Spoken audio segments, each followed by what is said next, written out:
নমস্কার, দেখছেন কলকাতা টিভি। আমি সুচন্দ্রিমা। শুরু করছি বাংলা বলছে। রাজ্যে একের পর এক গণপিটুনির ঘটনা সামনে এসেছে। চোপড়ার ঘটনায় বিধায়ককে শোকজ করেছে রাজ্যের শাসক দল তৃণমূল কংগ্রেস। কিন্তু এই ঘটনায় কি থেমে থাকছে পরিস্থিতি?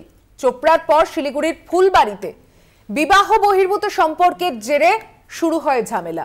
গৃহবধূকে মারধরের অভিযোগ গ্রামের মহিলাদের বিরুদ্ধে। এরপরেই আত্মঘাতী সেই মহিলা। ঘটনায় গ্রেফতার করা হয়েছে 4 জনকে।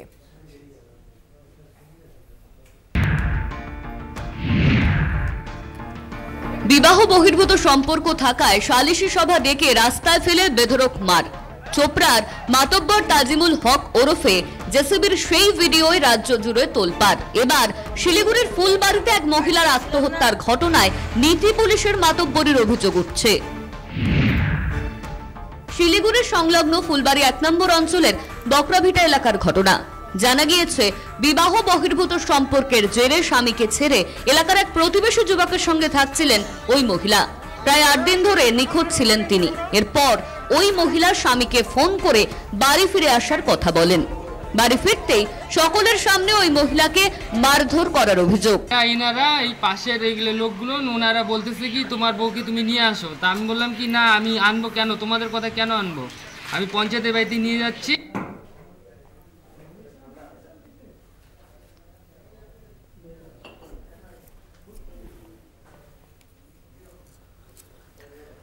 আমরা যেমন একদিকে দেখেছি চোপড়ার ঘটনা এবং দিকে দিকে গণপিটুনিতে কিভাবে প্রাণ গেছে, যাদেরকে সন্দেহ বশে মারধর করা হয়েছে তাদের। ঘটনায় গ্রেফতার করা হয়েছে। রাজ্য প্রশাসন ব্যবস্থা নিয়েছে, নবান্ন ব্যবস্থা নিয়েছে। কিন্তু এই যে ঘটনা প্রবাহ চলছে, তার মধ্যে যে নীতি পুলিশের যে মাতব্বরি, তার নেপথ্যে কি রয়েছে? এই সবের মধ্যেই ভাইরাল ভিডিও নিয়ে সম্মানহানি হয়েছে বলে চোপড়ার সেই মহিলা তিনি অভিযোগ করছেন। এদিকে মমতা বন্দ্যোপাধ্যায়ের পুলিশের ওপর আস্থা নেই বলে এই সময় মন্তব্য করছেন রাজ্যপাল সিভি আনন্দ বোস। আরো একবার রাজভবন নবান্ন বেনজির সংঘাত সামনে।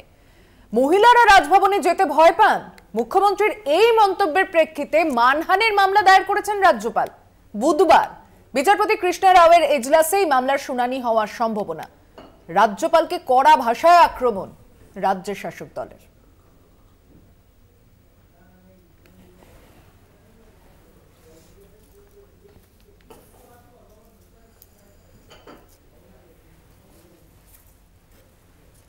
রাজভবনে যা পিচ্ছি কেলেঙ্কারি চলছে তাতে মেয়েরা যাতে ভয় পাচ্ছে আমাকে কমপ্লেইন করেছে। রাজ্যপালকে নিয়ে মুখ্যমন্ত্রীর এই মন্তব্যের পরে রাজভবন নবান্ন সংঘাত আরো চরমে ওঠে। প্রথমে পুলিশের শীর্ষ কর্তাদের সরানোর পদক্ষেপ, সেখানেই শেষ নয়। এবার খোদ মমতা বন্দ্যোপাধ্যায়ের বিরুদ্ধে মানহানির মামলা দায়েরের সিদ্ধান্ত রাজ্যপালের।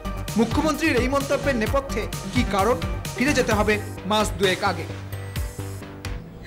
আজকে আমি যদি না প্রতিবাদ করি, 2 দিন পর উনি আবার একটা মেয়ের সাথে এই জিনিস করবেন। আর আমি কন্ট্রাকচুয়াল স্টাফ বলে আমি চাকরি হারানোর ভয় কতদিন মুখ বন্ধ করে থাকবো? অভিযোগের পরে রাজভবনের তরফে এক্স হ্যান্ডেলে একের পর এক পোস্ট। বিরোধীদের পাল্টা পোস্টেও সরগরম হয় রাজ্য রাজনীতি। পুলিশের তদন্তের মাঝে কলকাতার পুলিশ কমিশনার বিনীত গোয়েল ও ডিসি সেন্ট্রাল ইন্দিরা মুখোপাধ্যায়ের অপসারণ চেয়ে কেন্দ্রীয় সরকারকে চিঠি লেখেন রাজ্যপাল সিভি আনন্দ বোস। এই আবহে মমতা বন্দ্যোপাধ্যায়ের মন্তব্য রাজভবন নবান্ন সংঘাত আরও কিছুটা উস্কে দিল। Anyone who attacks my self-respect will have to suffer. She is the accused now. I treat her as an accused as far as this is concerned. As Chief Minister, that's a professional relation. She is my constitutional colleague. I'll treat her accordingly. But as far as hurting my self-respect is concerned, she is the accused against whom I have filed defamation suit. Let the court decide. মমতার বিরুদ্ধে বোসের মামলা নিয়ে সরব তৃণমূল। রাজ্যপালকে চাঁচাছোলা ভাষায় আক্রমণ রাজ্যের শাসক দলের। মানহানির মামলা কে করে? যার নিজের মান থাকে, সম্মান থাকে, তিনি মানহানির মামলা করেন। আজকে রাজ্যের সাংবিধানিক প্রধান বিজেপির পদলেহন করতে করতে নিজের মান সম্মান গঙ্গা জলে বিসর্জন দিয়েছেন। এবং শুধু তাই না, যার নিজের দপ্তরের কর্মরতা মহিলা, তার বিরুদ্ধে 2বার যৌন নির্যাতনের অভিযোগ করে হেয়ার স্ট্রিট থানায় কমপ্লেন দাখিল করেছে। যার বিরুদ্ধে ওড়িশার নৃত্যশিল্পী দিল্লির হোটেলে ধর্ষণের অভিযোগ করেন, তার আবার নাকি বুধবার বিচারপতি কৃষ্ণা রাওয়ের এজলাসে মামলার শুনানির সম্ভাবনা। কলকাতা টিভি।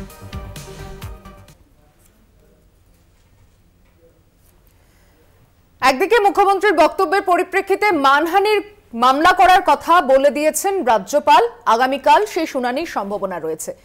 অন্যদিকে যে রাজ্য দীর্ঘদিন ধরে জ্বলেছে সেই রাজ্যের মান বাঁচাতে দেশের প্রধানমন্ত্রী কি করেছে, আজ সংসদে সেই একই প্রশ্ন তুলেছেন বিরোধীরা। প্রধানমন্ত্রী রাষ্ট্রপতির জবাবি ভাষণে যখন বক্তব্য দিতে ওঠেন সেই সময় বিরোধী আসন থেকে সাংসদদের মুখ থেকে ভেসে আসে জাস্টিস ফর মণিপুর। মণিপুর নিয়ে নিশ্চুপ প্রধানমন্ত্রীর থেকে কোনো বক্তব্য ভাষণে শোনা যায়নি। তাই প্রতিবাদ স্বরূপ সেই নারীদের মান সম্মানের কথা আরো একবার ইন্ডিয়ার নেতৃত্ব উল্লেখ করেছেন। আজকে সেই হট্টগোলের খবরের দিকেও আমাদের আলোচনার কিছুটা অংশ আমরা রাখছি। আমার সঙ্গে আজকে যারা উপস্থিত হয়েছেন তাদের সঙ্গে পরিচয় করিয়ে আমি আলোচনায় আসছি। বাংলা বলছিতে আজকে তৃণমূল কংগ্রেসের বক্তা রয়েছেন বৈষ্ণব চট্টোপাধ্যায়, স্বাগত জানাচ্ছি আপনাকে। বিজেপির বক্তা রয়েছেন মণিকাঞ্চন পাল, স্বাগত জানাচ্ছি আপনাকে। বামেদের তরফে বক্তা রয়েছেন সিপিআই এর গৌতম রয়, স্বাগত জানাচ্ছি আপনাকে। কংগ্রেসের বক্তা এখনো আমাদের মধ্যে আসেননি, আমি তাকে ছাড়াই আলোচনা শুরু করছি। আমি শুরুতে বৈষ্ণব দা আপনার কাছে আসছি। একটা বিষয় পরিষ্কার যে আপনারা চোপড়ার ঘটনার পরপরেই যে গণপিটুনির ঘটনা ধারাবাহিকভাবে রাজ্যে ঘটে গেছে তা নিয়ে নিন্দা প্রকাশ করেছেন এবং যথার্থ ব্যবস্থা নেওয়ারও চেষ্টা করছেন, কিন্তু তার মধ্যেও এই নীতি পুলিশের মাতব্বরি থামানোর জন্য কি কি প্রক্রিয়া নেওয়া হতে পারে, আর রাজ্যপালের এই ঘটনা সম্পর্কে শাসক দলের কি অভিমত? আমি একটা কথা বলি যে চোপড়াতে আজকে বিধায়কের কেউ দল থেকে শোকজ করা হয়েছে, সেখানকার জেলা কমিটি করেছে এবং যে ছেলেটির নাম উঠে এসেছিল সে কাস্টাডিতে গেছে এবং যে সমস্ত ঘটনার কথা উল্লেখ করা হচ্ছে প্রত্যেকটায় ব্যবস্থা নেওয়া হবে, কাউকে স্পেয়ার করা হবে না। কেউ যদি আইন নিজের হাতে তোলে তাহলে আইনত যেটা ব্যবস্থা আছে সেটা গ্রহণ করা হবে। এবার বিরোধীরা সমস্ত বিষয়টাকে নিয়ে রাজনীতি করার চেষ্টা করেন। আমরা এটাই বলবো যে আজকে রাজ্যে আমি দেখছিলাম টিভিতে যে মুখ্যমন্ত্রীও এটা বলেছেন যে পুলিশকে যে তারা কেন গোয়েন্দা দপ্তরের থেকে আগাম খবর পাচ্ছেন না, কেন এটাকে আটকানো যাচ্ছে না, এগুলো উনি সিরিয়াসলি নিয়েছেন এবং এটা আমরা কোনো সময় স্পেয়ার করব না, এটা আমি খুব পরিষ্কারভাবে বললাম। আর রাজ্যপাল নিয়ে যেটা প্রসঙ্গ আসছে তাহলে সেটা বলতে গেলে এটাই বলবো যে রাজ্যপালের উনি যেটা চুক্তিভিত্তিক যে মেয়েটি আমাদের এক্ষুনি টিভি চ্যানেলে হাউ হাউ করে কি কাঁদতে কাঁদতে বলছে, একটা গভর্নরের এগেনস্টে যদি এই ধরনের কমপ্লেন আসে, এটা যদি সাধারণ মানুষের নামে আসতো তাহলে তো সঙ্গে সঙ্গে সে অ্যারেস্ট হতো মলেস্টেশনের কেসে, শ্লীলতাহানি নন বেলেবল সেকশনে। কিন্তু একটা সাংবিধানিক রক্ষা কবচ আছে বলে একজন গভর্নর একটা বাংলার মেয়েকে তার মলেস্ট করবে, শ্লীলতাহানি করবে, এই অভিযোগ একটা রাজ্যপালের বিরুদ্ধে আসছে। আর বিজেপি প্রেরিত রাজ্যপাল, বিজেপি সেটাকে গার্ড দেওয়ার চেষ্টা করবে, এটা কখনোই কাঙ্ক্ষিত নয়। এটা অত্যন্ত অন্যায় কাজ করছে বিজেপি পার্টি এবং এরা সমস্ত কিছুতে নিজেদের দোষগুলো কোনোটা দেখতে পায় না। ওরা বাংলায় কিছু হলে হই হই করে ওঠে। ওদেরকে যদি বলেন আপনি গুজরাটে কেন বিলকিস বেগমকে ছেড়েছেন, উত্তর দিতে পারবে না। কেন হাতরাসের ঘটনায় কি করেছেন, উত্তর দিতে পারবে না। অন্যায়ের ঘটনায় কি হয়েছে বলতে পারবেন না। যে ধরনের মণিপুরে লুট উলঙ্গ করে মেয়েদেরকে রাস্তায় হাঁটানো হয়েছে, সেখানে কেন প্রধানমন্ত্রী গেলেন না?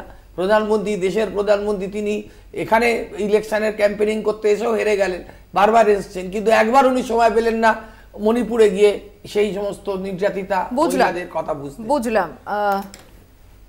আমি গৌতম বাবুর কাছে আসছি।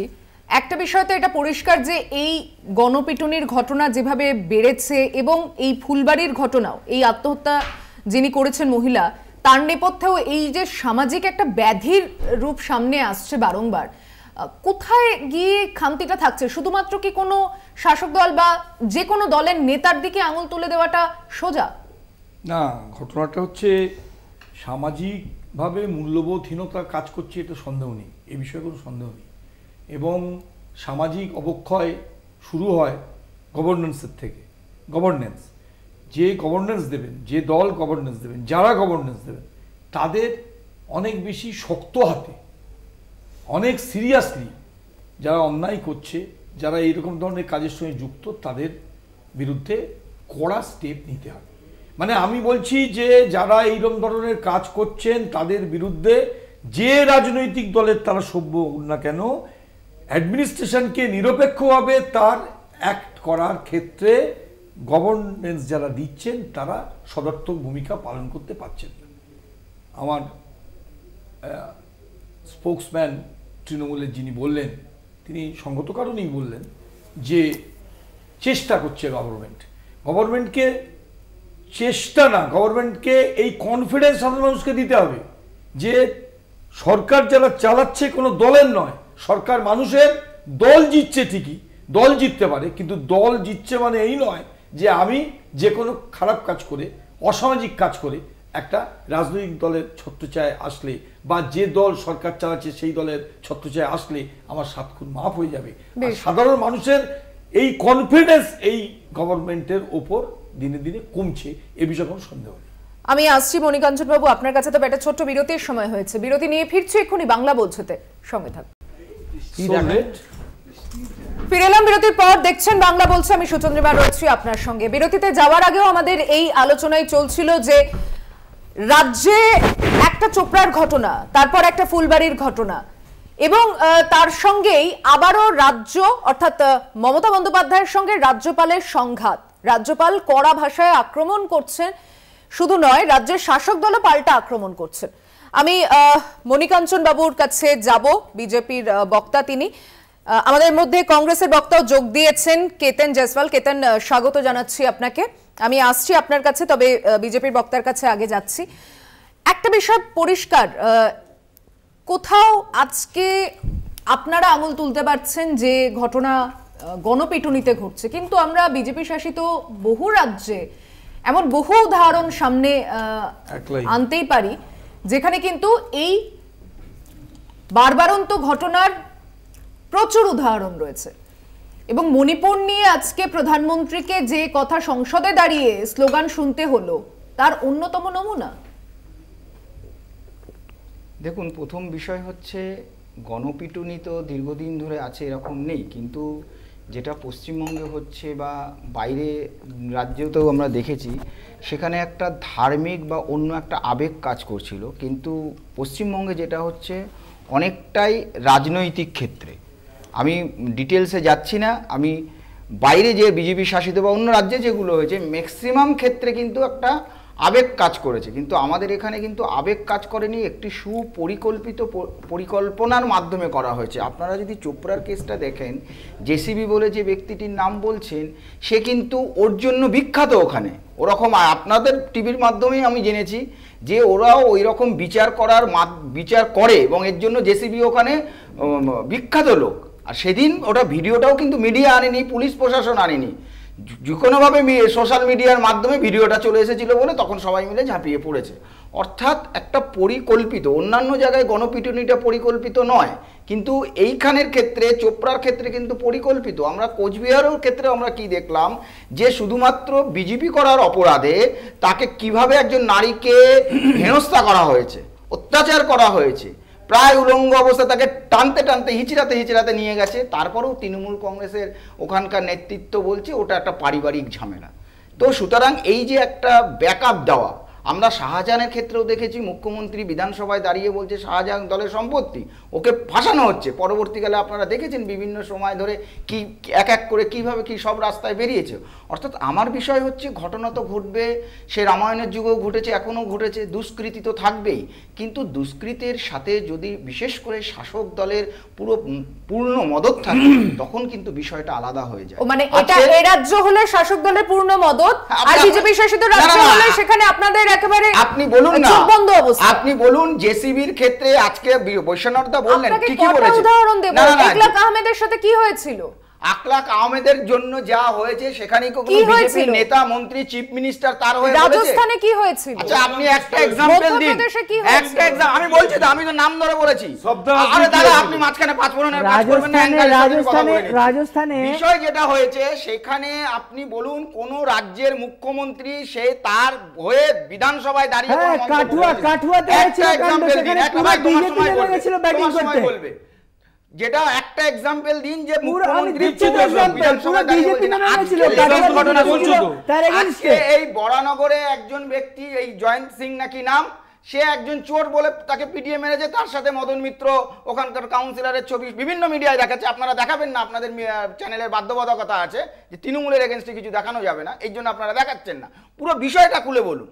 আপনারা যখন গণপিটুনির কথা বলছেন অন্যান্য রাজ্যের কথা, আমি একটা এক্সাম্পল দিন যেখানে শাসক দল বিজেপির চিফ মিনিস্টার দাঁড়িয়ে কথা বলছে। দেশে এখনো গণতন্ত্র বজায় রয়েছে এবং সে কারণেই আপনি এই ধরনের অভিযোগ আনার পরও আপনি এখানে বসে কথা বলতে পারছেন এবং আপনাকে পরেও প্রশ্ন করা হবে। আপনি যদি সেই প্রশ্নের উত্তরে থাকেন তাহলেই আমি মনে করব যে এই প্রোগ্রামের সার্থকতা বজায় থাকবে।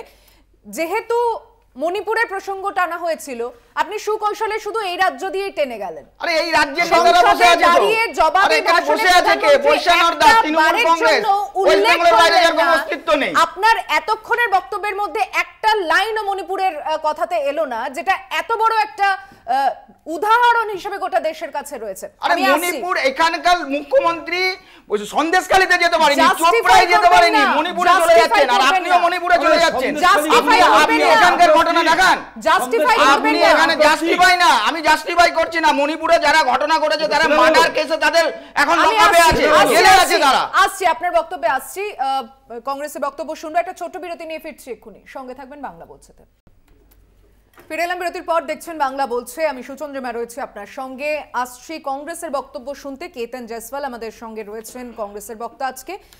কেতন, একদিকে রাজ্যের এই গণপিটুনির ঘটনা নিয়ে আমরা আলোচনা অবশ্যই করেছি, কিন্তু আমি তোমার থেকে জাতীয় কংগ্রেসের প্রতিনিধি হিসাবে আজকে সংসদে যে তুমুল হই হট্টগোল, প্রধানমন্ত্রীর জবাবি ভাষণে অবশ্যই বিরোধীদের যে ভাষায় আক্রমণ করা হয়েছে, রাহুল গান্ধীর দিকে আক্রমণ এসেছে, কংগ্রেসের কি লক্ষ্য আগামী সময়?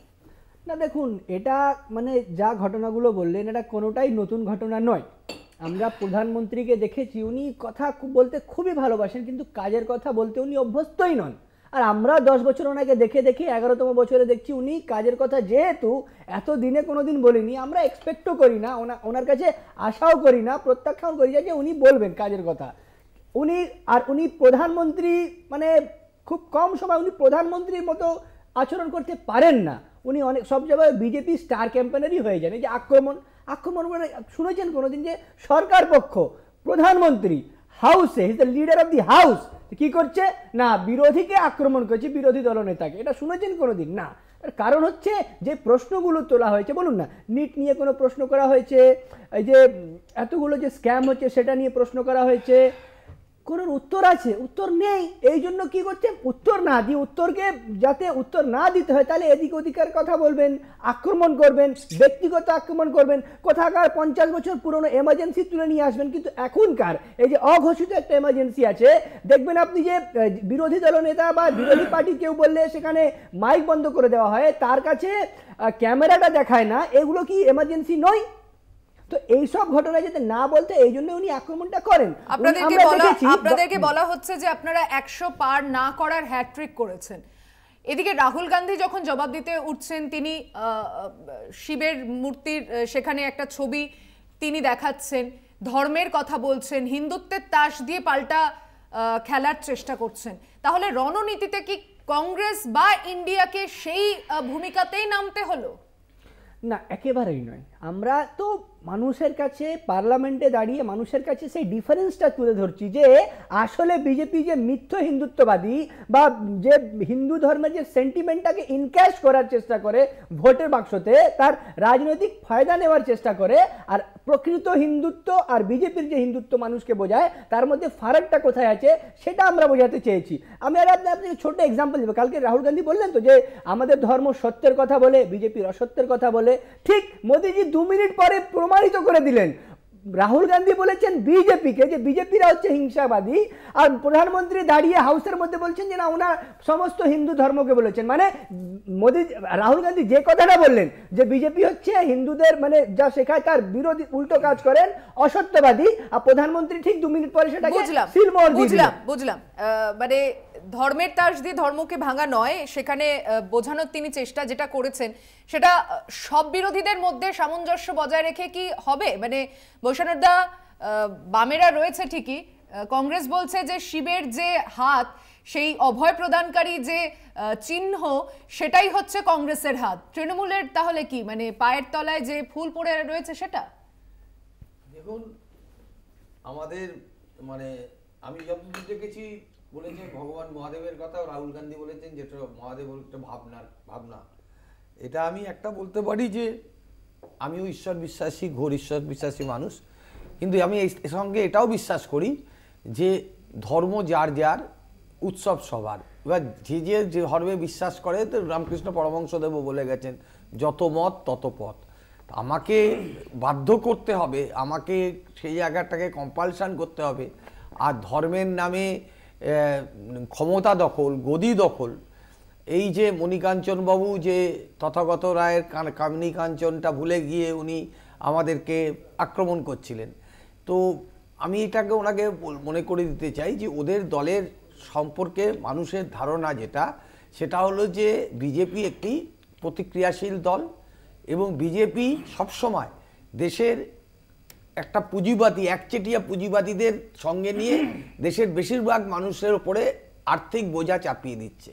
আপনারা বলুন যে কোভিডের সময় আজকে প্রধানমন্ত্রী এত কথা বলছেন, প্রধানমন্ত্রী কেন বলছেন না যে কোভিডের সময় 100টা পরিবারের সম্পত্তি বেড়ে গেল যেখানে দেশের 4 কোটি মানুষের চাকরি চলে গেছিল? উনি কেন বলছেন না যে উনি এত মহিলাদের সম্পর্কে ভালো ভালো কথা বলছেন, আইন আনছেন?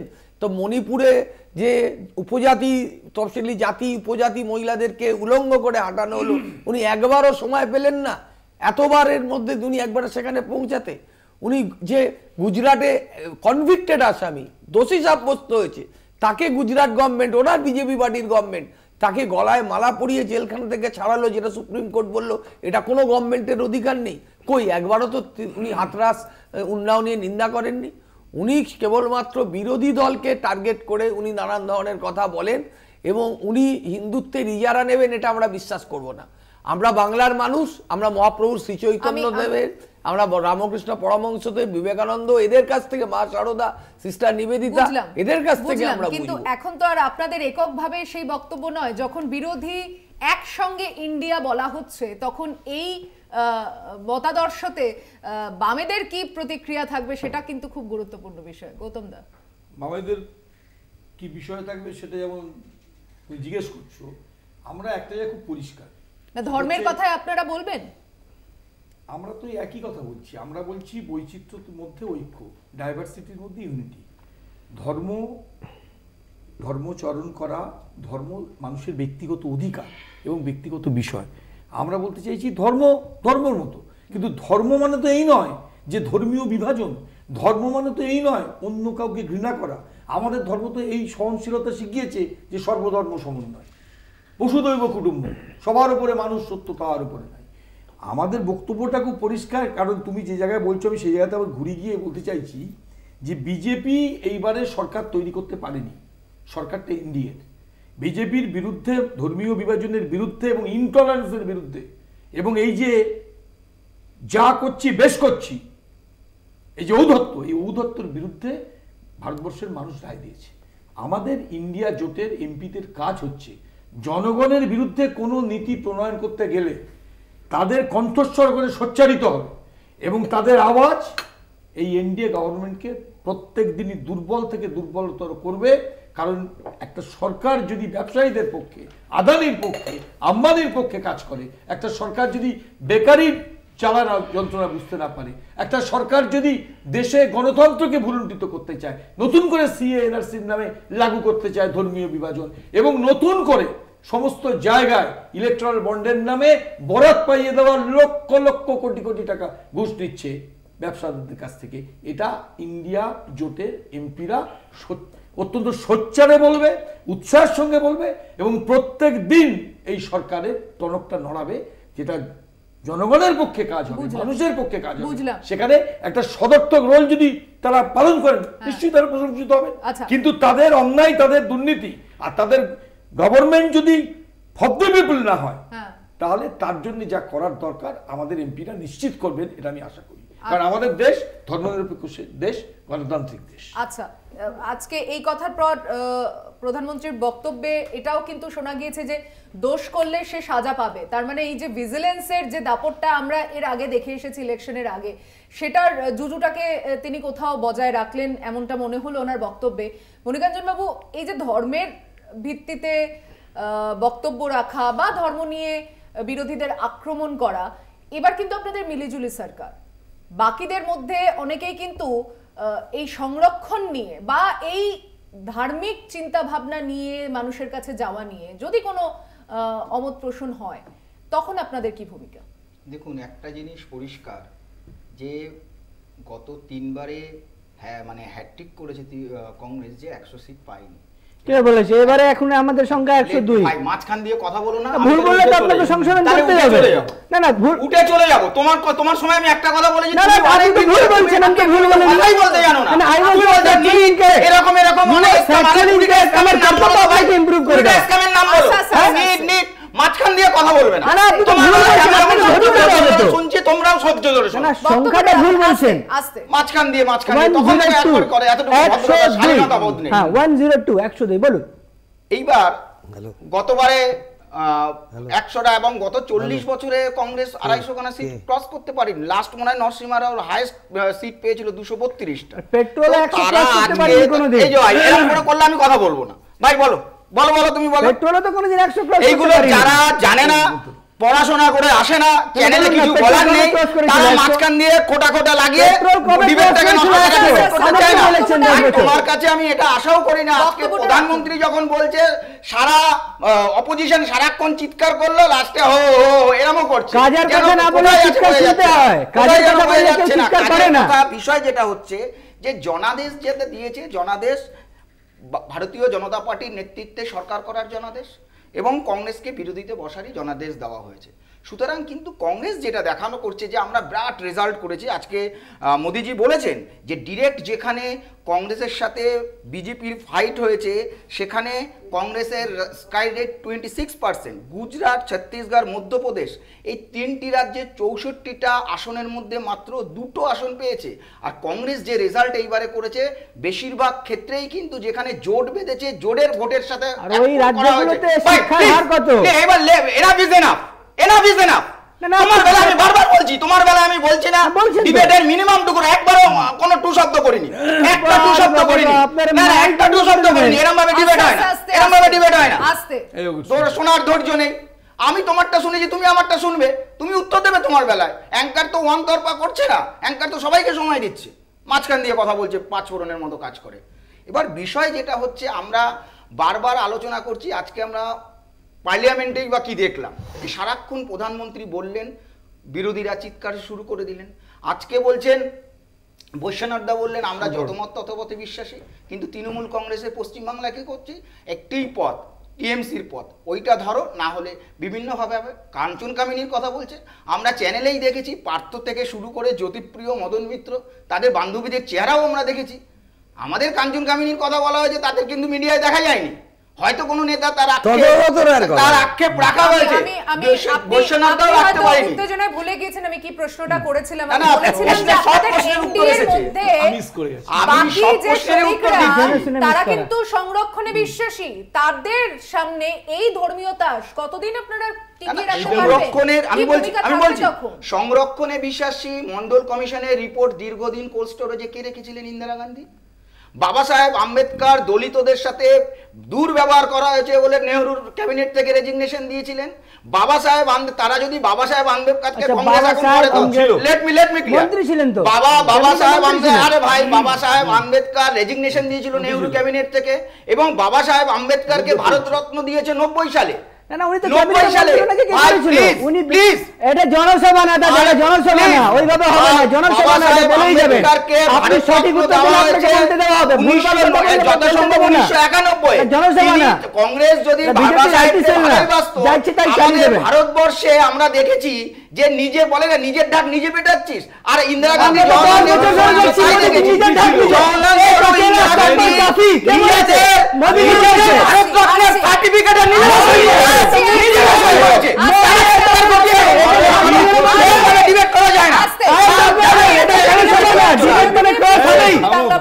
সঙ্গে থাকবেন। ফিরছি বিরতির পর। ফিরে এলাম বিরতির পর। দেখছেন বাংলা বলছে একেবারে শেষ ভাগে চলে এসেছি। আমি বৈষ্ণবদার কাছে আসছি। অবশ্যই ভাবে রাজ্যের এই অবস্থা নিয়ে আপনাদের ভূমিকা আপনারা জানাতে পারেন, কিন্তু সংসদ যেটা এবারে খুব গুরুত্বপূর্ণ আপনাদের বিরোধীদের কাছে, প্রধানমন্ত্রীর এই আক্রমণের জবাবে কি পরিকল্পনা তাতে? বিজেপি আক্রমণ তো আপনারা দেখলেন গত কয়েক মাস ধরে করে তার ফলাফল কি হলো। বিজেপি সমস্ত বিষয়, একটা সামাজিক ব্যাধিকে নিয়েও রাজনীতি করবে, একটা পারিবারিক বিবাদ হয়েছে সেটাকে নিয়েও রাজনীতি করবে। ওরা এখন ইস্যু খুঁজে বেড়াচ্ছে, যেহেতু ওরা বিরোধী রাজনৈতিক দল, ওদের এখন ইস্যু দরকার। কিন্তু আপনি দেশের প্রেক্ষিতেও তো আলোচনা করার দরকার আছে। একটা দল কেন্দ্রে সরকারে আছে, 10 বছরে সরকারে থাকার পর দেশের বেকার সংখ্যা সর্বোচ্চ হয়ে গেল, দেশের সম্পদ বিক্রি করে দিল, দেশের সমস্ত রাষ্ট্রায়ত্ত কারখানাকে বিলগ্নীকরণ করলো, বেসরকারীকরণ করলো, দেশের অর্থনীতিকে একদম পঙ্গু করে দিল, বেকার যুবকরা চাকরি পেল না। তাহলে সেই প্রশ্নগুলোর উত্তর তো কেন্দ্রীয় সরকার যারা চালাচ্ছে দিতে হবে। এখানে মমতা ব্যানার্জি সমালোচনা করার আগে নিজেরা আয়নায় মুখটা দেখুক, যে যারা ওরা যে রাজ্যে রয়েছে তাদের কি অবস্থানটা রয়েছে। ওরা তো মণিপুরে আছে, ওরা তো ইউপিতে আছে, ওরা তো গুজরাটে আছে, ওরা তো বিভিন্ন বিজেপি শাসিত রাজ্যে আছে, ত্রিপুরাতে ওরা 94% সিটের পঞ্চায়েতে ইলেকশনই করতে দেয়নি। ওরা শুধু পশ্চিমবাংলাকে সমালোচনা করলে তো হবে না, ওরা আয়নায় নিজের মুখটা দেখুক। দেখুন, একটা নতুন সরকার হয়েছে, নিশ্চয়ই এখন দেখা হবে, যা সিট যে সংখ্যাটা কমেছে, আর আপনি যে দেখছেন যে আজকে 240টা সিট, তার মধ্যে অনেকগুলো এরকম সিট আছে যেখানে এখনো আমাদের অনেক জায়গায় বিশ্লেষণ চলছে যে দেখবেন যে 2000-এর কম মার্জিনে জিতছে। অর্থাৎ এটা যে কোনোভাবে সরকারটা রিটেন করতে পেরেছে। এবার ব্যাপারটা হচ্ছে যে দাপট মোদিদি ছিল, বা যে যাদের বাড়িতে বিরোধীদের বাড়িতে সিবিআই ইডি লেলিয়ে দেওয়া, বা যে বিজেপির একেবারে যে কোর এজেন্ডাগুলো ছিল যে হিন্দু রাষ্ট্র করে দেব, রিজার্ভেশন শেষ করে দিব, আজকে পারবেন নীতিশ কুমারকে বলতে যে রিজার্ভেশন শেষ করে দেব?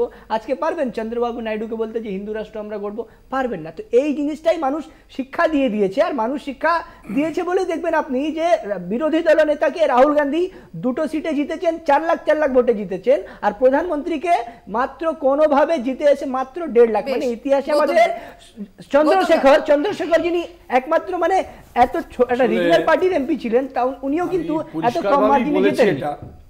আরও স্পষ্টভাবে বলি যে মণিপুর, হাতরাস, উন্নার এসব ঘটনা যাতে না ঘটে, এসব ঘটনার যেন আবার নতুন করে উদ্বেগ তৈরি না করে। আমাদের এমপিরা তো চিৎকার করে বলবেন গোবিন্দ বানসালের হত্যা কেন হয়েছে তার জবাব, গৌরী লঙ্কেশের যে হত্যা হলো, সফদার হাসমি খুনের কিনারা হয়নি, এরকম বহু ঘটনা যার কোনো কিনারাই হয়নি। তার উত্তর তো আমাদের এমপিরা চাইবেন, অবশ্যই চাইবেন, স্পষ্টত চাইবেন। এবং আমরা মনে করি এই সরকার জনবিরোধী নীতি গ্রহণ করার ক্ষেত্রে এবারে ইন্ডিয়া এমপি জোটের এমপিরা সোচ্চারে কণ্ঠস্বর উচ্চারিত করবেন মানুষের জন্য। একদম সংক্ষেপে, বারংবার বিদেশি আক্রমণে সোমনাথ মন্দির লুণ্ঠিত হওয়ার পর সোমনাথ মন্দির যখন পুনর্নির্মাণ হয়েছিল, জওহরলাল নেহরু এই কারণে যায়নি, তিনি ঠিক করেছিলেন নির্বাচিত প্রতিনিধি মন্দির উদ্বোধনে যাবেন না। কিন্তু আজকে সেই সোমনাথ মন্দির যে শিবকে নিয়ে, সেই শিব রাহুল গান্ধী পার্লামেন্টে নিয়ে দেখাচ্ছে, প্রদর্শন করাচ্ছে, নট দর্শন। তো সুতরাং তো ভালো হিন্দুত্বের দিকেই তো যাচ্ছে, ভালো জিনিস। এটা আমরা যে চেয়েছি সেটা তো হচ্ছে, বারবার হচ্ছে। আর বিষয় আরেকটা বিষয় যেটা বলার, যারা আজকে আপনারা যেরকম বজরং দল আর বজরং বলিকে এক করে দেন, এটাও আপনার কাছে যদি সমান মনে হয়, নিশ্চয়ই এটা নিয়ে আরেকদিন আলোচনায় বসাই যাবে। আর একদম সময় নেই, আজকে 4 জনকে ধন্যবাদ জানাচ্ছি, ধন্যবাদ দিচ্ছি যারা টেলিভিশনের উপরে এতক্ষণ ছিলেন। বাংলা বলছে এখানেই শেষ করছি। অন্যান্য নানান খবরের জন্য দেখতে থাকুন কলকাতা টিভি, রাত দিন 7 দিন।